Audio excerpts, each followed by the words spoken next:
ഞാനിത് ഗുരുവായൂരപ്പന് അങ്ങോട്ട് പായസം കൊണ്ട് കൊടുക്കാട്ടോ. ഇവള് ഗുരുവായൂർ അമ്പല നടയിൽ പോയി കാണിച്ച ഓരോ പേക്കൂത്തുകളും റീച്ച് ഉണ്ടാക്കാൻ വേണ്ടിയിട്ട് കാണിച്ചിട്ടുള്ള നമുക്ക് അറിയാവുന്നതാണ്. അതൊക്കെ നാട്ടുകാർക്ക് അറിയാവുന്ന കാര്യമല്ല.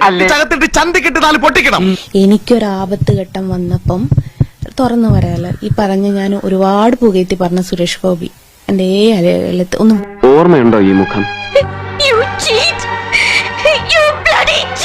ഒരുപാട് പുകയത്തി പറഞ്ഞ സുരേഷ് ഗോപി എന്റെ അലത്ത് ഒന്ന് വിളിച്ചു പോലും നോക്കിയിട്ടില്ല.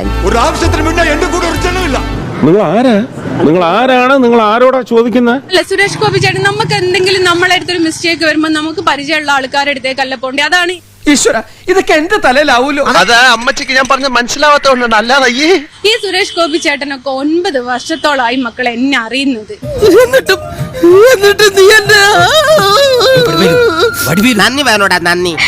ഇത്രയും വലിയൊരു ചതി നിനക്ക് എങ്ങനെ അതിന് കഴിഞ്ഞു? എങ്ങനെ കഴിഞ്ഞുടാ? അത് ഈ സമൂഹത്തിന് അറിയുന്നില്ല. 2014 തൊട്ടിട്ട് എനിക്ക് അദ്ദേഹത്തെ 15 തൊട്ടിട്ട് എനിക്ക് അദ്ദേഹത്തെ അറിയാം. എന്റെ പൊന്നു മേഡം, ഇവനെ വിശ്വസിക്കരുത്, കള്ളനാ. സ്വന്തം പറയാൻ എന്റെ കയ്യിൽ ഇത് മാത്രമുള്ളടാ.